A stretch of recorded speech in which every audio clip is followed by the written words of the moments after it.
Okay, welcome everyone to the next installment of our seminar in cohomology in algebra, geometry, physics, and statistics.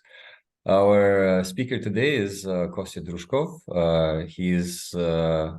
He received his PhD a couple of years ago from Moscow State University under Alexander Aksionov, working on some problems in fluid or continuum mechanics. And he's now based recently in Yerevan at the Russian-Armenian University. Is that right? Yes. Okay. So please go ahead and start. Yeah, thank you. Thank you very much for the possibility to tell about my results here. So, and I'd like to start with the following question. How does variational principles that come from jets manifest themselves at the level of the intrinsic geometry of infinitely prolonged differential equations?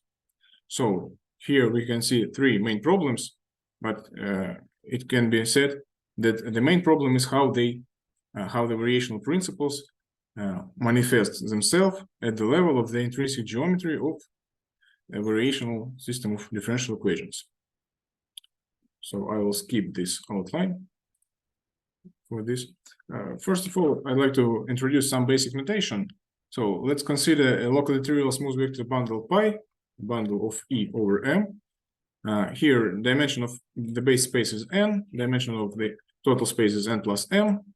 I'll use the notation x1, etc., xn for local coordinates in some neighborhood, in some coordinate neighborhood on M.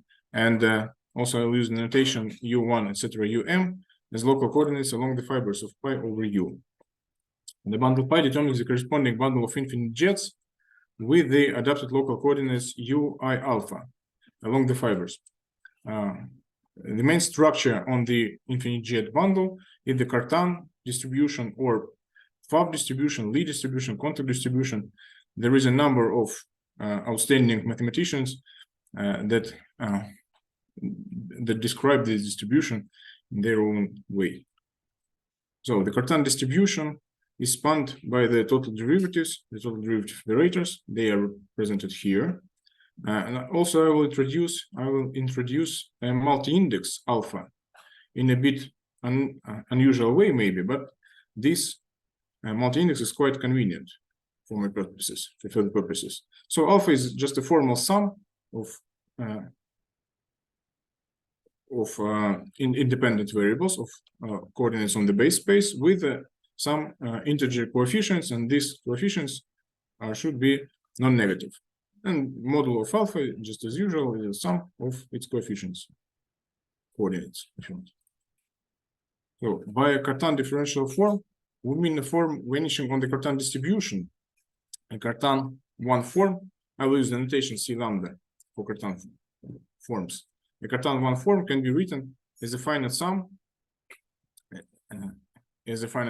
like omega is the sum of some coefficients, and theta E alpha, where theta I alpha are contact forms, just usual contact forms or higher contact forms or something like that.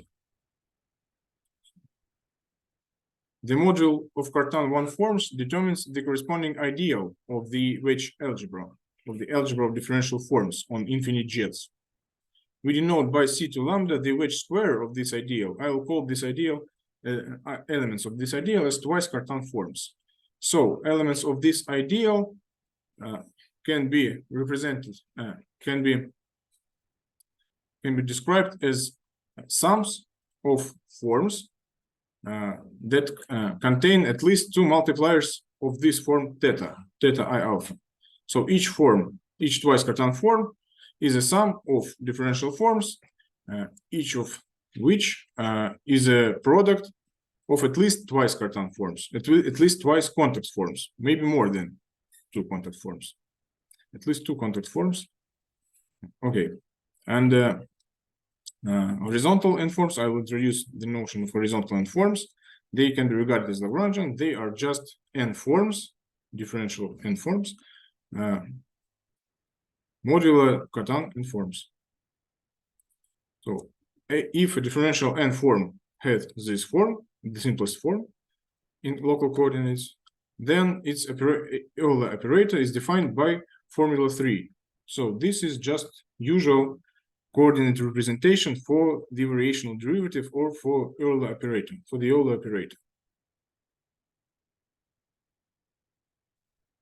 Okay, so now suppose we have a system of differential equations f equals to 0, where f is a section of some bundle of this form, of some pullback. Here I mean that eta is also a vector bundle, smooth, locally trivial vector bundle over the same base space M. I'll denote by epsilon its infinite prolongation. By infinite prolongation, I mean the original equations, the original system of equations, together with all its differential consequences. So if L is a differential n form, then some cohomological reasoning leads to various decompositions of the form 5. In fact, this formula can be used to define Euler operator in an invariant way. For example, this formula 5 is very well known, in fact, but maybe you know this formula in another language, maybe in variational by complex language or something like that. So this formula is not new in itself, just classical decomposition. So here we have the difference between the Rham differential, or the exterior differential, and the variational derivative, and their difference belongs to this sum, to this model, which is the sum of twice Cartan forms and the Rham differentials of Cartan forms, Cartan n forms. So that is, there is a Cartan form omega L, the Pasch equivalent of L, or generalized Poincare Cartan form, for example, such that the following formula holds, the formula 6. And therefore we obtain a differential form on the equation manifold such that its differential belongs to twice Cartan forms. Its differential, in fact, is a form that is usually called as presymplectic structure or something like that, a presymplectic current maybe. The differential of this differential form is just something like presymplectic current in this situation. Though such a form is ambiguously defined, this form L small defines a unique element of the group 7, So we have a unique element of this quotient. Then each variational principle for a system of Lagrange equations gives rise to an element of quotient 7.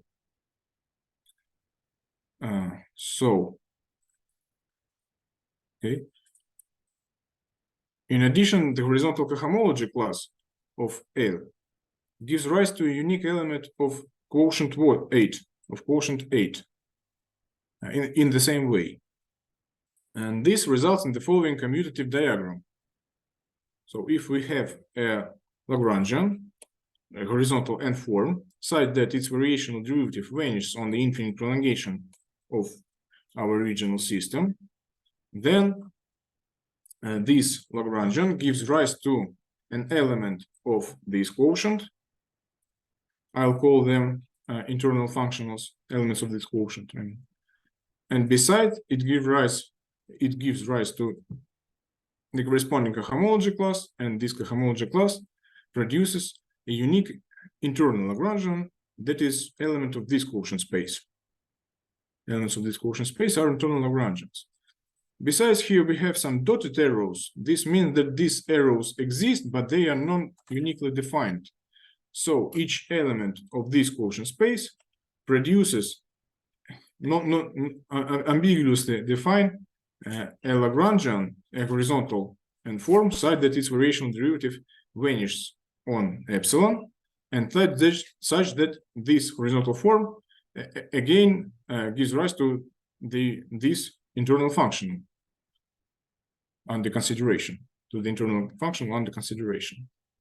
And the same situation for internal Lagrangians.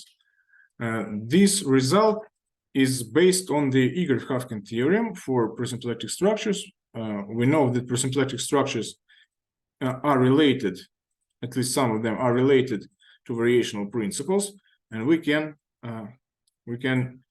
generate, not we, but presymplectic structure, in some sense, presymplectic structure generates a variational principle, but this variational principle is ambiguously defined. So this story is sort of story about presymplectic structures, in fact. But instead of presymplectic structures, I prefer to deal with internal Lagrangians themselves, or internal functionals. The group of internal Lagrangians admits another description in terms of the cohomology of complex 9. So this is just a quotient of usual the Rham complex by twice Cartan complex, by the complex of twice Cartan forms. Nothing else. Okay. Yes. So I was just wanted to ask, will you give an example where you illustrate what this internal functional internal Lagrangian are in some specific case? Yes, but it will be a bit later in another discussion, in fact. Yes, I'll give you some examples. Okay. Yeah. Thanks. So here we have just complex 9. We can calculate its cohomology in this term, and cohomologies in this term are just internal Lagrangians. Notice that here we have some specific numeration. I changed the numeration. This numeration of differentials is not so natural. So these cohomologies are n-1st cohomologies. For some reason, I'll try to explain this reason later. So the group of internal Lagrangians admits description in terms of n-1st cohomology of this complex. Yes. And we can introduce the spectral sequence produced by filtration 10. As you can see, cohomology of this complex arise in the corresponding spectral sequence. The spectral sequence produced by this filtration of the Rham complex. We shall denote the corresponding spectral sequence by E tilde and D tilde, and call the spectral sequence for the Lagrangian formalism.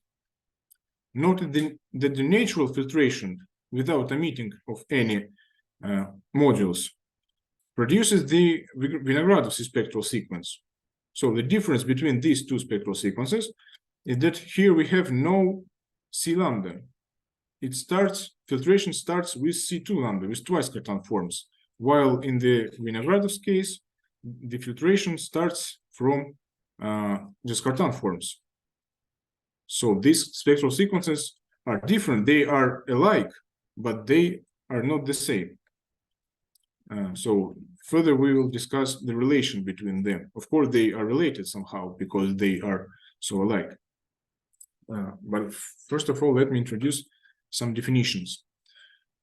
A presymplectic structure of an infinitely prolonged system epsilon is an element of the kernel of the differential d2n-1,1 of the Vinogradov's spectral sequence. So I'll try to relate the spectral sequence for the Lagrangian formalism with Vinogradov's spectral sequence now. And presymplectic structures are elements of the kernel of the differential of the Vinogradov's spectral sequence. The two spectral sequences are related. In particular, there is a differential that maps internal Lagrangians. This is just the group of internal Lagrangians, or vector space, if you want, of internal Lagrangians. And we have the differential d1 with tilde, and it maps internal Lagrangians to the so-called variational two forms. And the presymplectic structures are just closed variational two forms. But in fact, this differential maps internal Lagrangians to the kernel of the previous differential to presymplectic structures themselves. This differential maps internal Lagrangians to the group of presymplectic structures, to the kernel of the differential. So we have the relation between internal Lagrangians and presymplectic structures. We say that an internal Lagrangian is hidden if it belongs to the kernel of this differential, if the corresponding presymplectic structure is trivial. So such an internal Lagrangian is hidden from presymplectic structures. They do not know that such an internal Lagrangian exists. And we say that the presymplectic structure is extendable if it is produced by some internal Lagrangian. So theoretically, there are two possibilities. When, for example, a presymplectic structure can be non-extendable, that is, it can be cannot be produced by some internal Lagrangian, or another interesting possibility is when an internal Lagrangian produces the trivial presymplectic structure. So let's discuss these possibilities. And first of all, I'd like to recall some basic theory in this case. So let's recall that we started with the bundle pi of E over M, and we deal with a system f equals to 0, where f is a section of some bundle of this form, some pullback. Denoted by kappa of pi and p of pi, the modules of sections of the corresponding pullbacks, respectively. Yeah, an element of the module of sections of this pullback generates the corresponding evolutionary vector field. It's just a symmetry of jets in an evolutionary form. So each element of this module is a characteristic of a symmetry. We can define the linearization operator L epsilon by these formulas. So Lie derivative Lie derivative of f with respect to the evolutionary field, vector field E phi, is just linearization LF of phi. This is the definition of LF, in fact, and LF is a differential operator in total derivatives, and we can restrict this operator to the infinitely prolonged system and denote it by L epsilon. We say that the infinite prolongation of a system epsilon of a system f equals to 0 admits a compatibility complex of length k if there is a resolution of this form, the resolution of this kind. So here we have the module of Cartan 1 forms, or vector space over R, a real vector space of Cartan 1 forms, and this complex is just its resolution.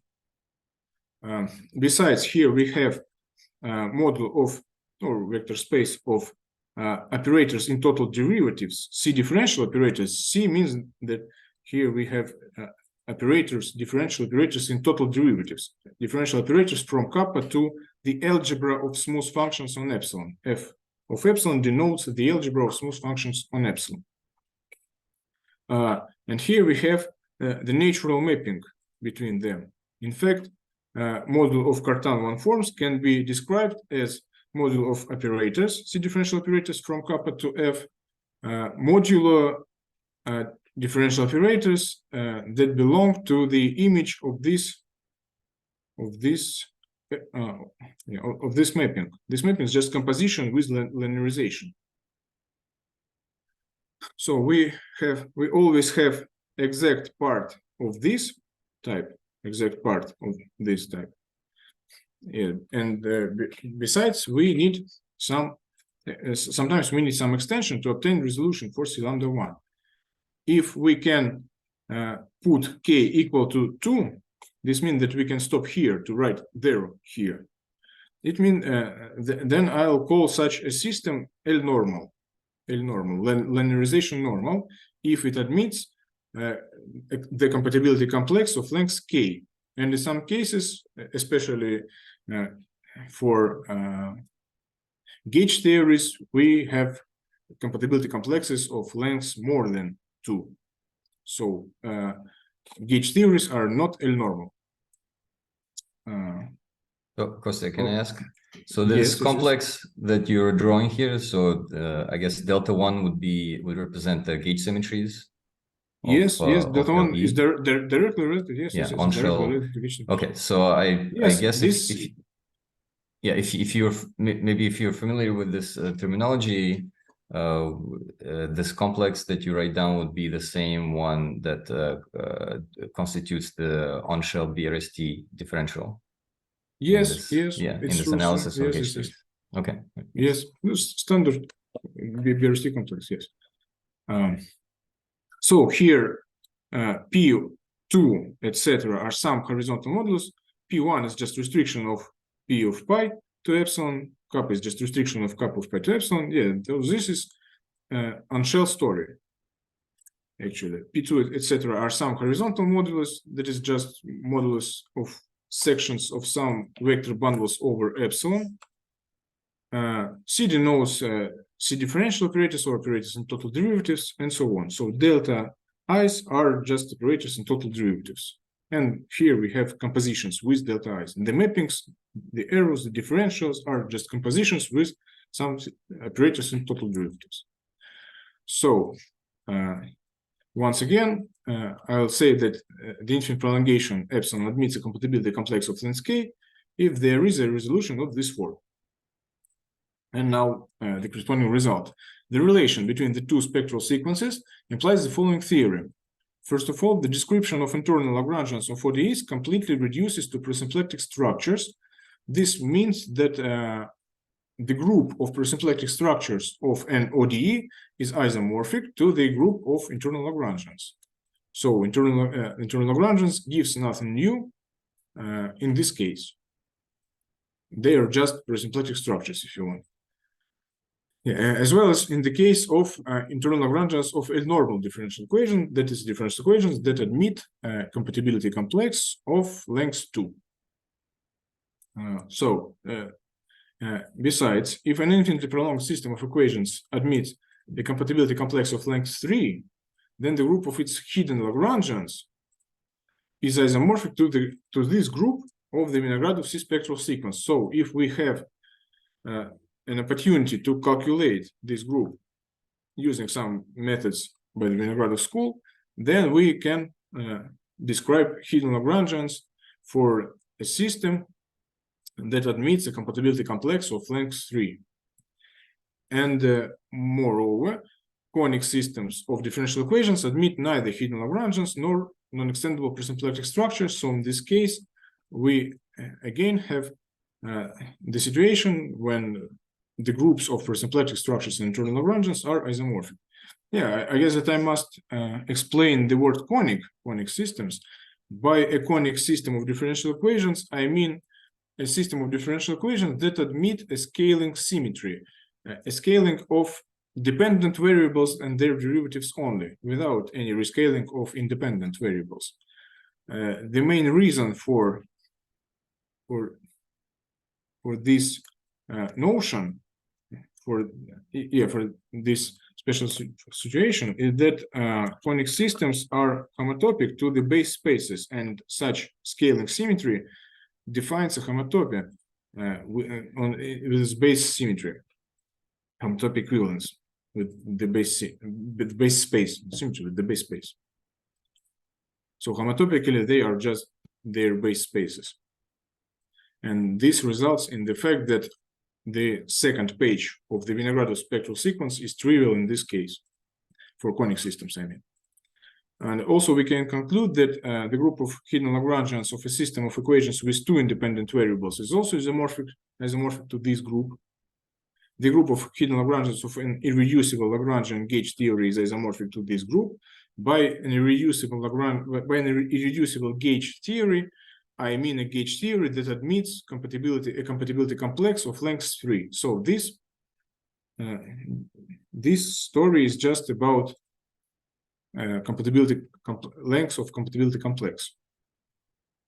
And besides the vacuum Einstein equation with their cosmological constant and the abelian P-form theories do not admit hidden Lagrangians or non-extendable presymplectic structures, since they are conic. These equations are conic. However, if we consider the vacuum Einstein equation with non-zero cosmological constant, then this system is not conic, and I don't know if this system admits any hidden Lagrangians, for example. I'm not sure about this, of course. So now I'd like to tell you about some interpretation of these internal Lagrangians and of internal functions. I'll try to describe internal functions, that is elements of this quotient, as integral functionals on the equation manifold. let me recall that if we have a horizontal n form such that its variational derivative vanishes on the infinite prolongation of the original system, then this horizontal form produces a unique element of this quotient, denoted here by S. To obtain a uniquely defined integral functional, it's necessary to get rid of the terms that belong to get rid of twice Cartan forms and to get rid of the boundary terms of differentials of Cartan forms, because they are presented here. Further, we prefer the Lagrangian approach to the Eulerian one and consider perturbations of embeddings rather than motions of their images. But of course, the main role is played by the images of such embeddings. I'll explain it a bit later. So let us fix a compact-oriented n-dimensional manifold n with boundary. Definition: an embedding of this manifold to epsilon is an almost Cartan embedding if the dimension of this intersection is at least n-1 for all points in the image.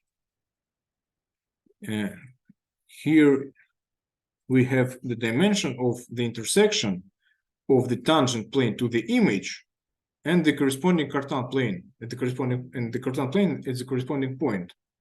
So their intersection must have the dimension of its intersection must be at least n-1.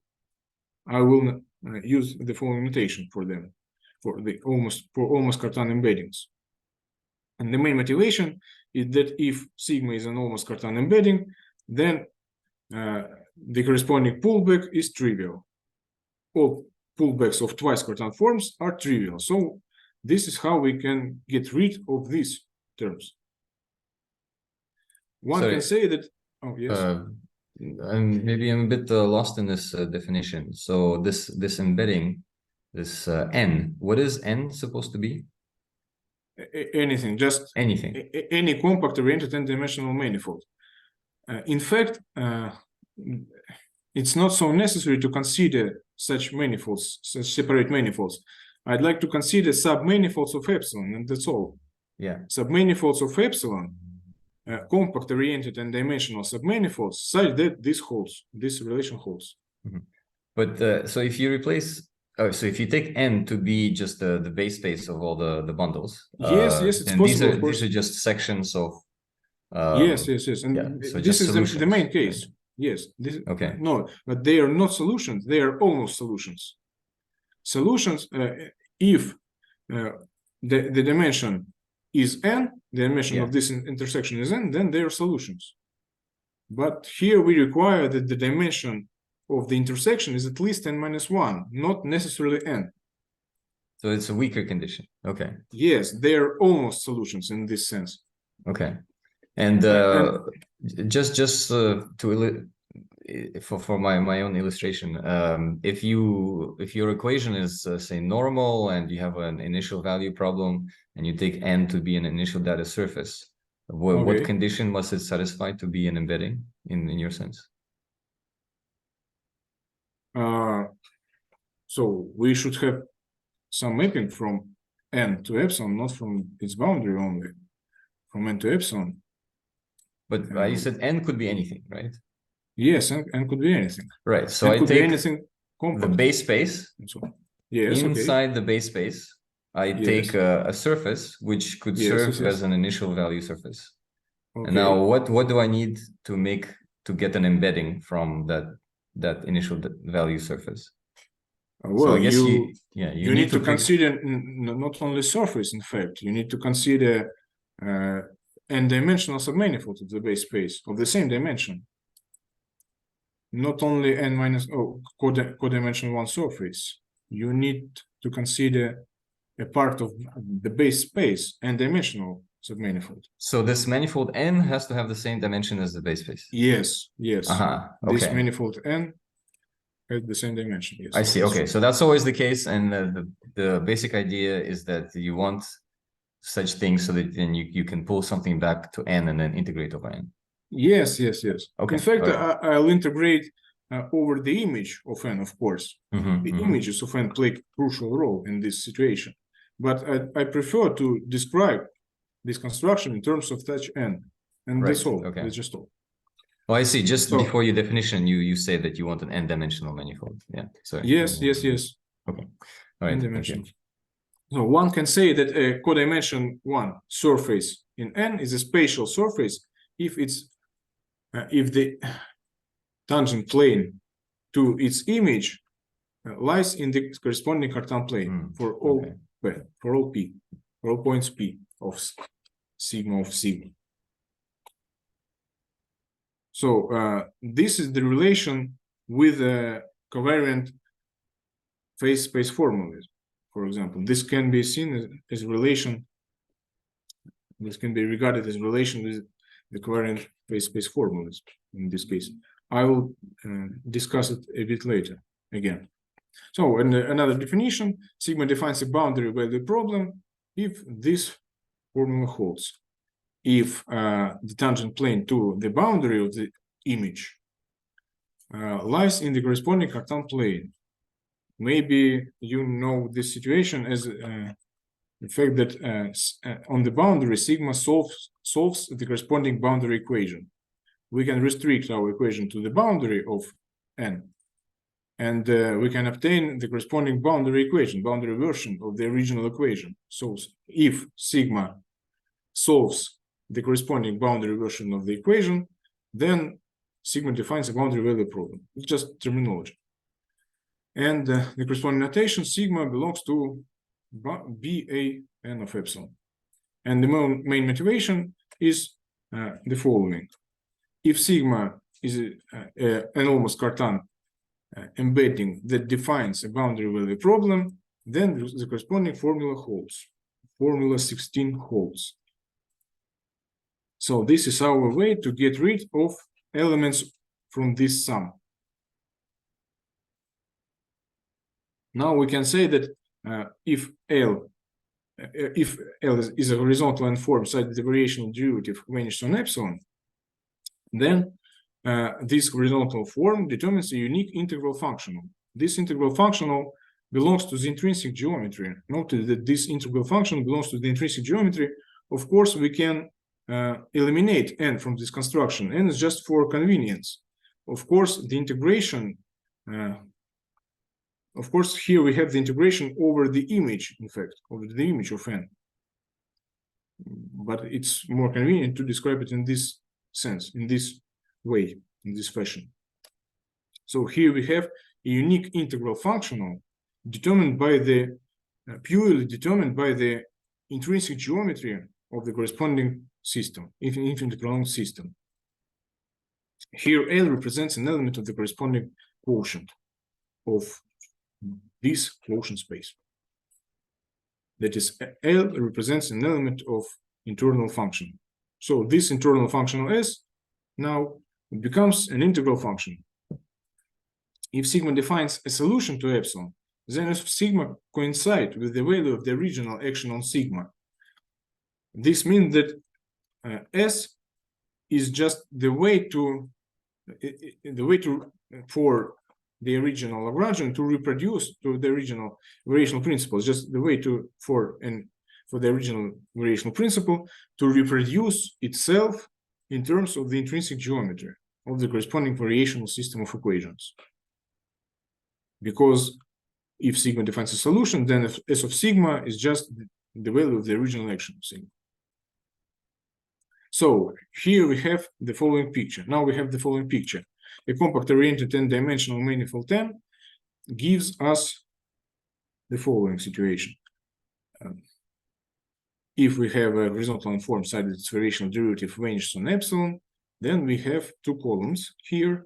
The first one is the column where we obtain the corresponding internal functional, and it becomes just real integral functional on this space, on this set we found. And besides, we have a similar situation for cohomological version of this column. Here we consider L up to horizontal exact forms, horizontal differentials of n-1 forms. This horizontal cohomology class produces a unique internal Lagrangian, a unique element of this quotient. and the corresponding internal Lagrangian gives rise to ambiguous functional on the set of all almost Cartan sections. This functional is ambiguous. This functional is well defined, and this arrow is dotted because it's the corresponding functional is ambiguously defined. However, we prefer to define stationary points of internal Lagrangians of these guys instead of these guys. Since this approach allows us to avoid some technical difficulties, to avoid questions related to the boundary, in fact. Therefore, below we take into account all almost Cartan embeddings, not only those that define boundary value problems. We cannot define an ambiguous functional. However, we can consider its variations, its derivatives along paths, some paths in this set. And such derivatives are well defined. So we can consider variations of these ambiguous defined functionals, and they will be the same. All of them will be the same. Just to show that, consider a path in this set that is a smooth mapping of this form, such that for all tau, for all parameters tau, the corresponding mappings are almost Cartan embeddings. And let 0n denote the zero section of this form. Then we have just the classical homotopy formula, and this homotopy formula tells us that if each point of the boundary is fixed, of the boundary n is fixed, then we obtain the following formula, the following relation. We can consider derivatives along paths, and the corresponding derivatives are completely defined by the corresponding presymplectic structures. So here we have no boundary term because each point of the boundary is fixed. And besides, we have some presymplectic structure, the corresponding presymplectic structure. The corresponding presymplectic structure looks like this, equivalence class. And it's easy to see that if we choose another representative of this equivalence class, nothing changes. So this is our way to explain that the derivatives along paths are well defined because they are just completely defined, completely determined by the corresponding presymplectic structures. So, and the most general picture is as follows. A compact arranged dimensional manifold gives rise to the following two columns. If we have a horizontal unformed such that its variational derivative ranges on epsilon, then we have the corresponding internal functional. This internal functional becomes an integral functional, and we can consider unambiguous variations along paths in this set. Besides, we have a similar situation for homological column. If we have a horizontal cohomology class, then it produces a unique internal Lagrangian. This internal Lagrangian gives rise to ambiguously defined functional on the set of all almost Cartan embeddings. However, the corresponding derivatives along paths or variations along paths are well defined due to presymplectic structure, the corresponding presymplectic structure. The situation is as written here, as presented here.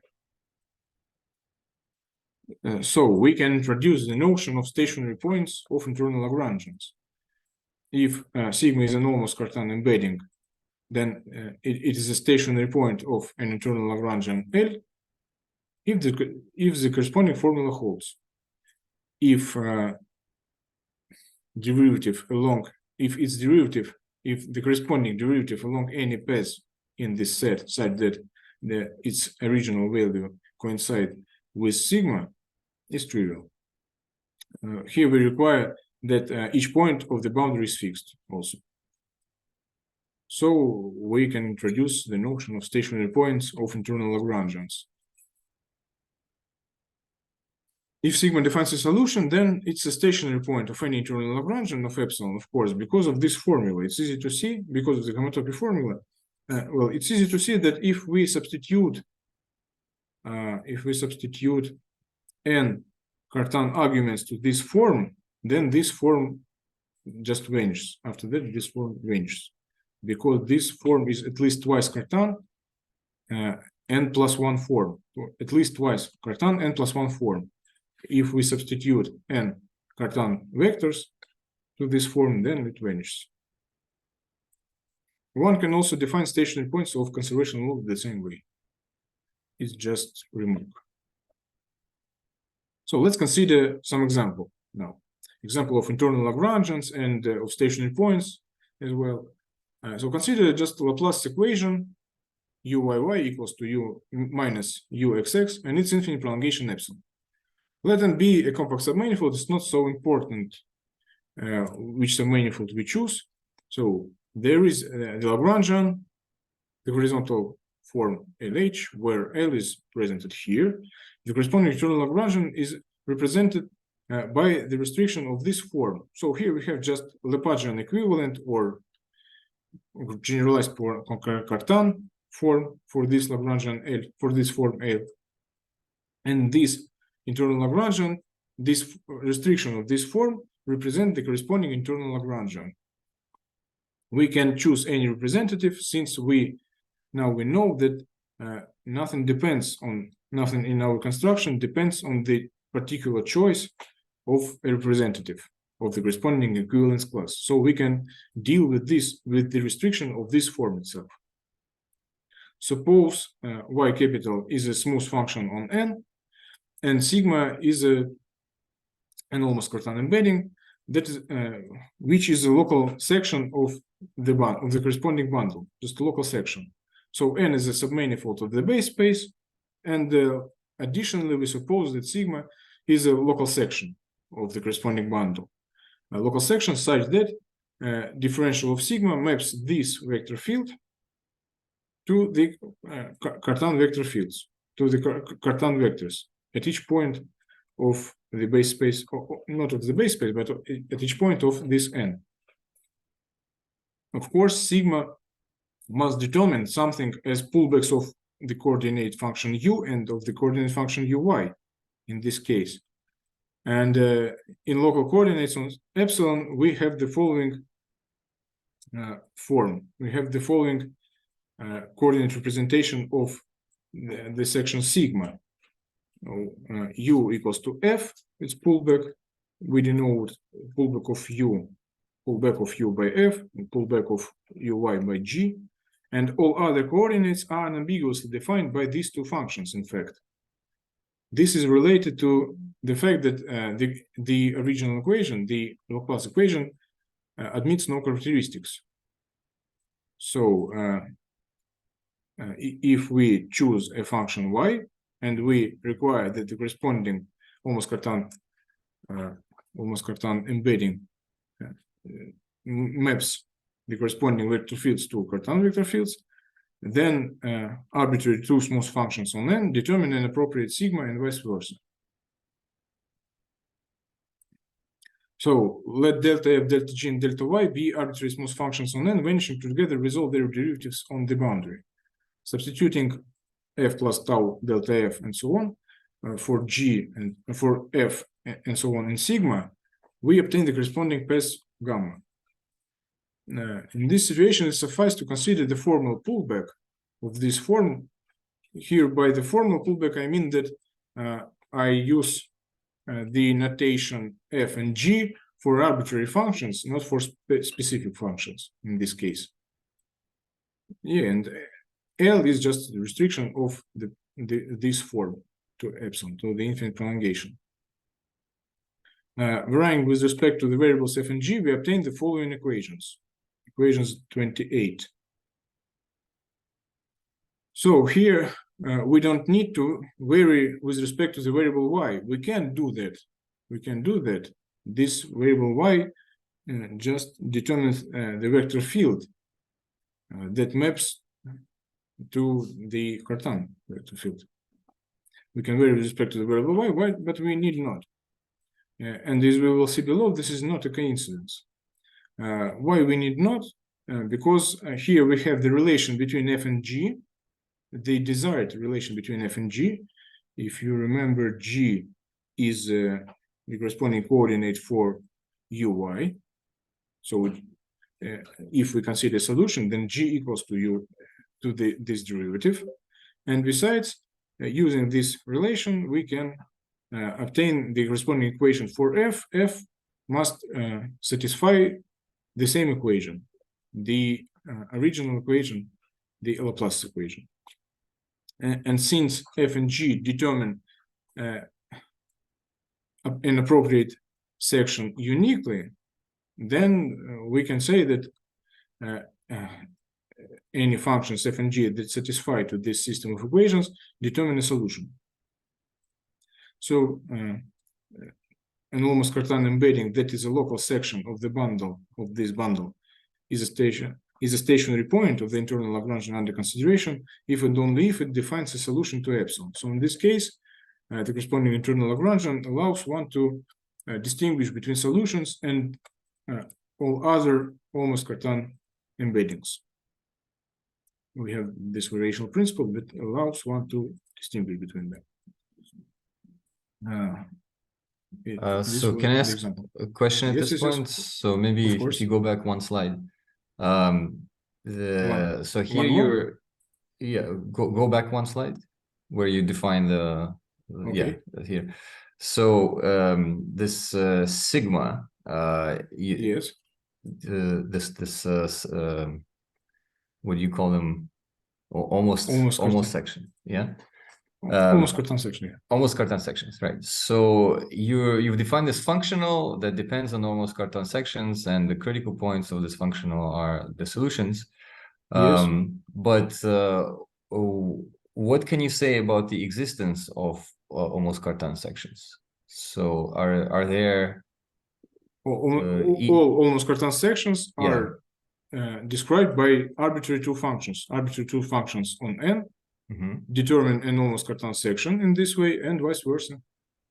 So their existence is quite trivial. If we have just two smooth functions, then we obtain an almost Cartan section.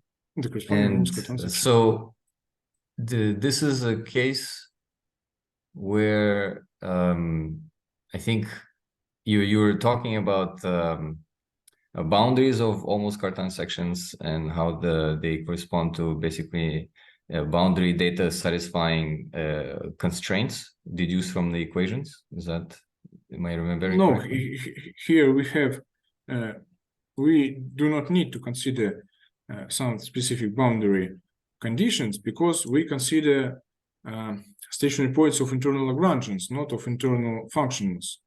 For internal functionals, it's important to consider boundary conditions. And here we do not need to consider boundary conditions because we just require that the variation, that the perturbation on the boundary is trivial. So this is just a requirement for perturbation, how we can perturb the almost Cartan section on the boundary.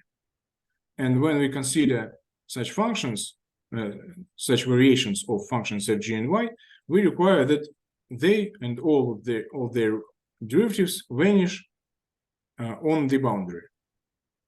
This means that each point of the boundary is fixed, and that's all. Okay. This is the way to handle with the boundary in this case. Okay, so the way that you define these almost Cartan sections, there seems to be an abundance of them locally, so they're not hard to find. So here in this example, you describe them by two arbitrary functions. And I guess for other kinds of equations, there should also be kind of a lot of them. Yes. Yeah, the situation, I guess the situation is the same. Not I guess, just I know the situation is the same for more examples. Okay, thanks. So now we can go further, I guess. Let's discuss the Noether theorem, in fact, in this case. Infinitesimal symmetries of an infinite prolonged system of equations act on its internal Lagrangians by means of the lead derivative, of course. And the Rham differential did induce the mapping from internal Lagrangians to presymplectic structures. Presymplectic structures elements of the kernel of this differential. It's just a reminder. So we can consider three inclusions of cochain complexes. These three inclusions give us three short exact sequences, and the analysis of these three short exact sequences leads to the following result. This analysis allows us to establish the following version of the Noether theorem. let L be an internal Lagrangian, and let X be an infinitesimal symmetry of an infinitely prolonged system of differential equations epsilon. If L is invariant under the action of X, that is Lie derivative, this Lie derivative is trivial. So if this Lie derivative is trivial, then X gives rise to conservation laws of epsilon. Otherwise, X produces the non-trivial internal Lagrangian. So there are just only two possibilities. Either this internal Lagrangian is trivial, or this internal Lagrangian is not trivial. If this internal Lagrangian is not trivial, then the corresponding version of Noether theorem gives us this internal Lagrangian itself. And if this internal Lagrangian is trivial, then it means that the corresponding symmetry gives rise to the conservation laws. I don't know if a symmetry gives rise to a unique conservation law or not, because I don't know if there are any examples of non-trivial kernels of differentials between conservation laws and variational one forms. I guess that at least theoretically there could be conservation laws that cannot be described by Noether theorem in gauge situations. So that's why I have to write that X gives rise to conservation laws and not just to one conservation law, because I don't know if it's always true or not. So besides, if epsilon admits gauge symmetries, then all its internal Lagrangians are gauge invariant and all its prism-electric structures are gauge invariant. By a gauge symmetry, here I mean a symmetry that belongs to the image of some operator in total derivatives that produces symmetries. So if a symmetry belongs to the image of some operator producing symmetries, then this symmetry is a gauge symmetry. Its characteristic belongs, then this is a gauge symmetry. Just quite standard definition, I hope. So let's consider Xi stationary points. In this case, we have, in fact, now we will discuss the case when we fix our space-time decomposition. If in the previous definition, space-time decomposition didn't appear, in the previous case, any space-time decompositions didn't appear, but in this case, they appear. So suppose now we have a compact oriented n-dimensional submanifold of the base space. So we consider equations as bundles now, not just as equation manifolds. We consider them as bundles. And suppose that n is a compact oriented n-dimensional submanifold of the base space. Denote the restriction of the jet bundle to epsilon by pi epsilon. We say that sigma is an almost Cartan section of pi if sigma is an almost Cartan embedding and also a section. Let Xi be just a vector field. An almost Cartan section is a Xi section if of pi epsilon if its differential maps the kernel of this vector field, that is the corresponding tangent plane, to the Cartan plane at the corresponding point. So here we have a vector field that determines a spatial part of space plus time decomposition. This vector field determines something like spatial part of space plus time decomposition. If you remember, we can say that a surface of codimension 1 is a spatial surface if the following requirement holds for this surface. So any integral surface of the corresponding distribution Xi equal to 0 can be considered a spatial one in this case. That is, Xi determines something like a spatial part of space plus time decomposition. And we will consider Xi sections, that is, we will fix space plus time decomposition in this case. We will not perturb Xi further.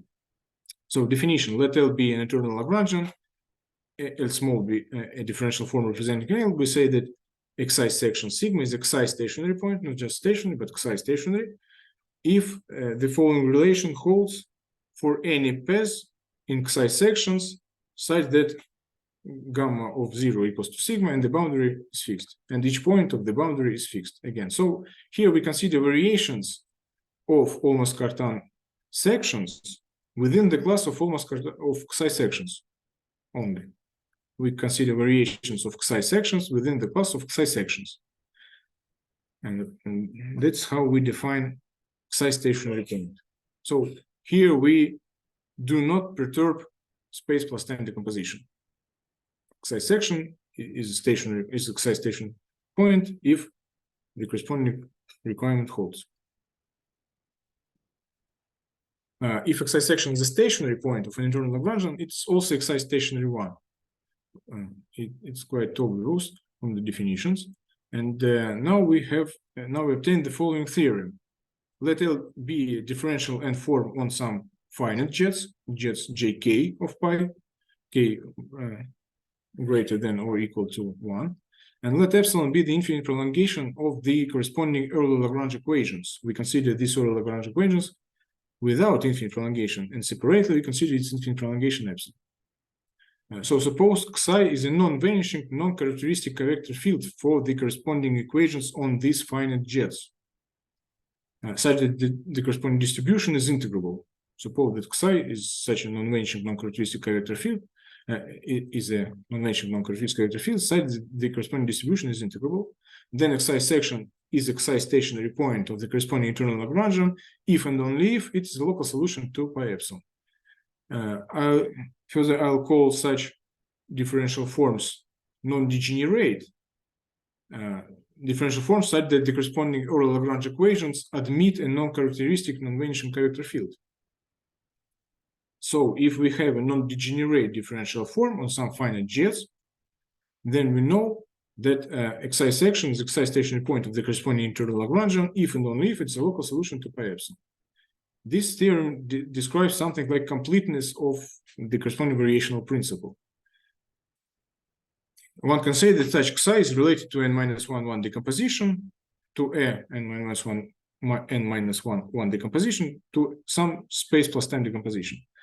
Unfortunately, this theorem is inapplicable to gauge theories since they can be described only by degenerate Lagrangians, only by degenerate forms, because the corresponding equations have no non-characteristic vectors in this case. However, it's worth noting that internal Lagrangians can be restricted to subsystems that arise after gauge fixing, and moreover, we can consider variations of almost Cartan sections that satisfy to a gauge fixing condition within the class of all almost Cartan sections in this case. Let us also know that the Proca theory and the massive spin 2 theory are examples of degenerate non-gauge Lagrange expressions. So there are some non-gauge degenerate systems in this sense.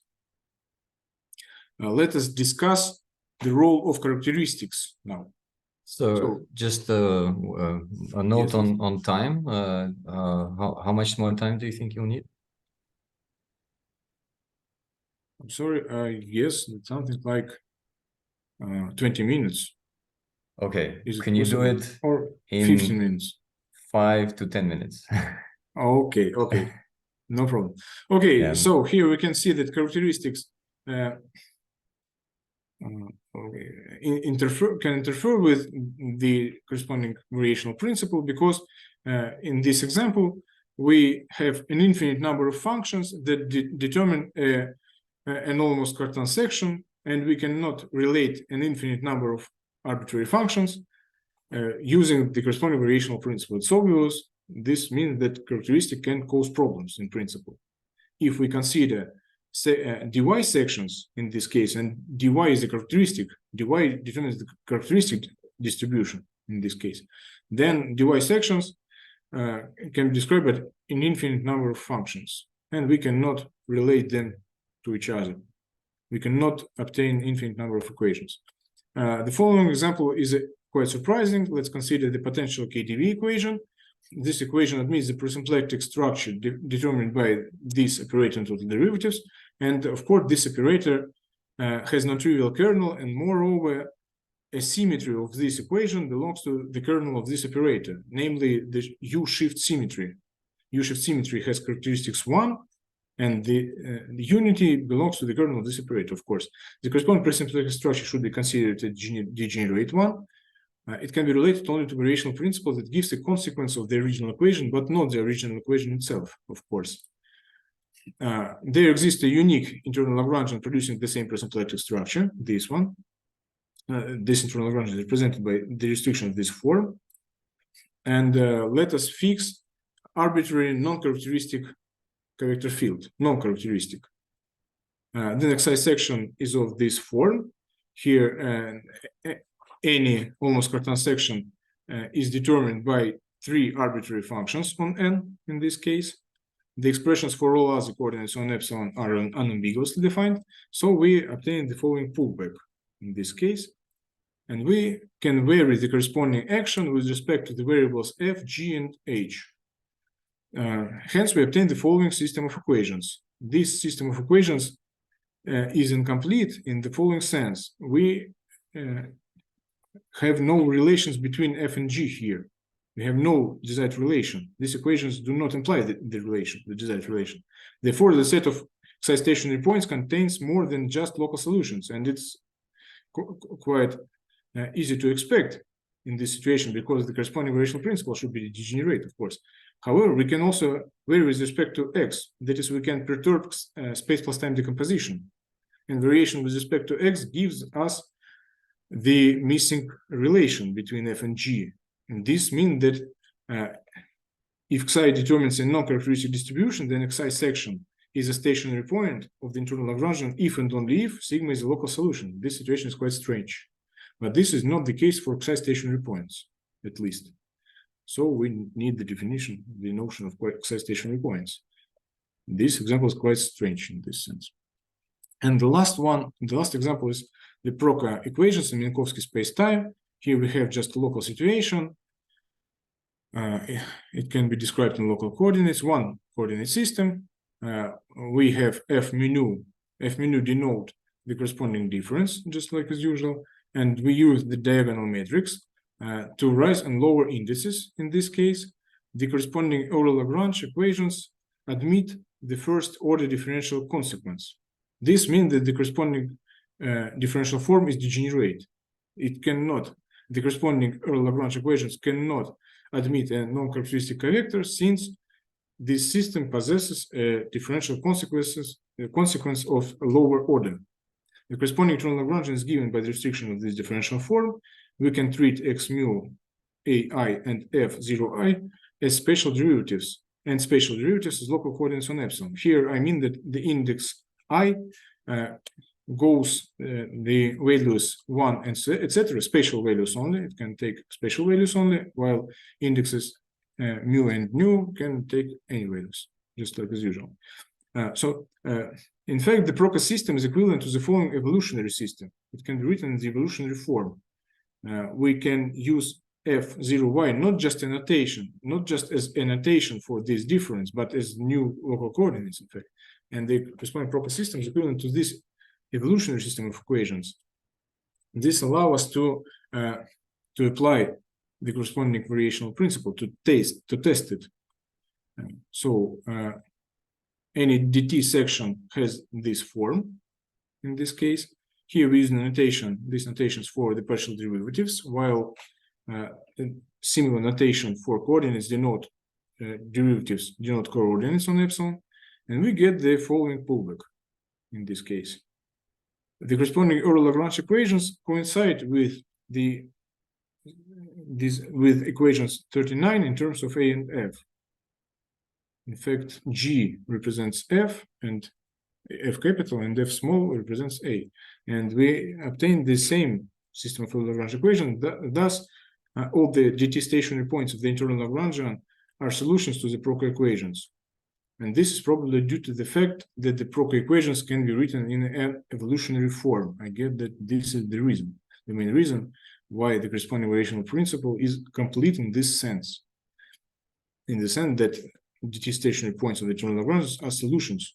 All dt stationary points are solutions to local solutions to the Proca equations. So that's all. Thank you very much for your attention. I would like to answer your questions and to hear your comments. Okay, let's thank Kostya. Thank you. Yeah, thanks a lot for this very nice talk. Are there any questions? So let me see. Any? Do I understand correctly that you at the moment you do not have any new conversation law using your theory, but the only property of the space of solution, right? I mean, that's a from point of view. If you are study differential equation, you expect to see some property, yeah. So that's you have the three example, but that is that you have to say. Not any new conversation law or only some what is a yeah. Yes, I'm trying to say that any variational principle reproduces itself in terms of the intrinsic geometry, and any variational principle on jets gives rise to a unique variational principle in terms of the intrinsic geometry. And the corresponding variational principle in terms of intrinsic geometry, the intrinsic geometry, allows us to obtain the corresponding stationary points. And in some cases, the corresponding stationary points could be only solutions, but I get it. But at least in some cases, they could be additional stationary points, not only solutions. So I have the second question. So you consider the class of differential equation arising as from variational principle, yeah. But there exists a different equation which cannot be described in terms of the variational principle, right? Yes, we can apply these ideas to equations that have differential consequences that can be described by variational principles. And if you have a system that admits no differential consequences that can be described by a variational principle, then I can't say nothing in this case. Yeah. To be honest. So yeah, okay. Okay. I would like to ask you whether you could recommend some literature. As a student, I knew Olga Krupková, who was also using the results of Vinogradov school. And could you give some literature toward the results, only maybe for further people that they might eventually refresh their memory? Yes, of course I can. What would you recommend? It's some non-precise you mean you question. want to obtain the recommendation right now, I think, or I can send it? Maybe. I think that the results you presented were recent, new, or rather older. Okay. So I think Swati is asking. What would you say from the things you presented is new, and what might have been already known? Yeah. Oh, The seminar is quite broad, yeah. So there is quite broad audience, and I must involve myself into it as well. Yes. So let me think. Well, the results on the spectral sequence are new, I guess, but they are already published in my previous paper. So these results are published in my previous paper. These results are also new, and also they are published in these theorems. And the new result, I guess, is the description of the variational principle coming from jets in terms of the purely intrinsic geometry of the differential equation, of the corresponding variational equation. I get that these results are new, but I'm not so sure about it. This was my question to Igor, for example. I'd like to listen to his opinion on this, because I don't know if they are really new or not. I have a feeling that maybe they are not so new. I'm not sure, to be honest.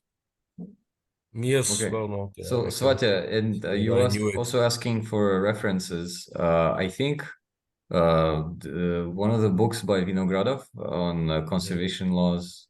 Maybe yes, symmetries and conservation laws of that's the one. Equations. Yes. There is also this book by Springer from Olga Krupková. It is called Lagrangian systems, or I can have a small. So I can comment briefly. So Krupkova, and I think also it's important to note that later in life, Olga Krupkova was known as Olga Rossi. So not all of her papers bear her married name.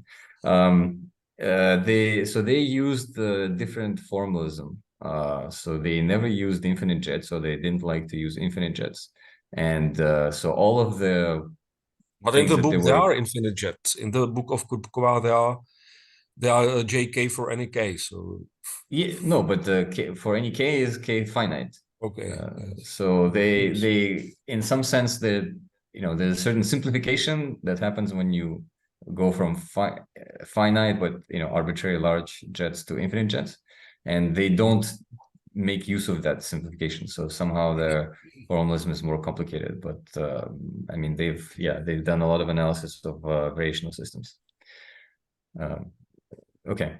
But I have a comment in a sense. So I like this idea that, you know, considering intrinsic geometry and expressing the variational properties in terms of the geometry of the differential equation itself.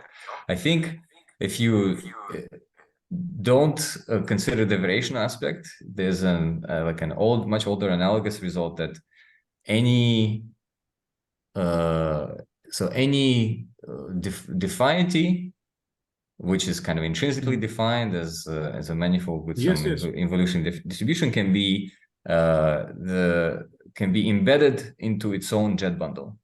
And so like an internal definition of an equation coincides with this extrinsic definition as a submanifold of some infinite jet bundle. So I think that you're climbing towards something analogous, but for variational systems, which I think is nice. But in terms of whether this is new or not, so of course I don't know, you know, everything in the literature, and you know, I couldn't grasp all the details that you presented. But it did remind me of some works that I've seen from Frédéric Hélin, who's in Paris. I can forward you some references later. Yes, please. But this idea of so massaging the Lagrangian in some way, I think for him it involved the Legendre transform, which in, you know, can be interpreted in different ways, but in one way can be interpreted as a kind of preferred way to find coordinates on the equation manifold itself. Yes, of course. Yeah, and then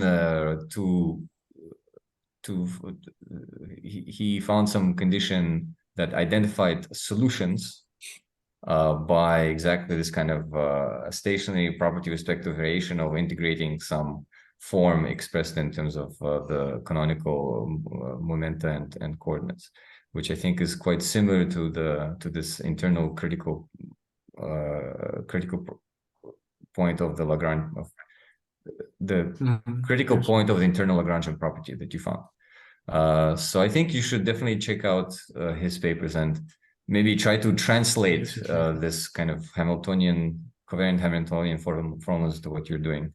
And what you're doing is definitely much more in terms of invariant language, which doesn't necessarily depend on any space-time decompositions or Legendre transforms. So I'd be curious to see if you find a connection there. Yes, and also I forgot to say that this work is based on the discussions with Maxim Grigoriev. Maxim Grigoriev have similar idea. Maxim Grigoriev considers representatives of internal Lagrangians, and he constructs new jet bundles, and new action principles using variations of these representatives within the class of all sections of the equation, not only almost Cartan sections. So this work is related to the work by Maxim Grigoriev. Okay, yeah, that's very interesting. Yeah, very good. Okay, are there any more questions? Maybe doesn't seem to be the case. So in that case, let's thank Kostya again. Thank you very much.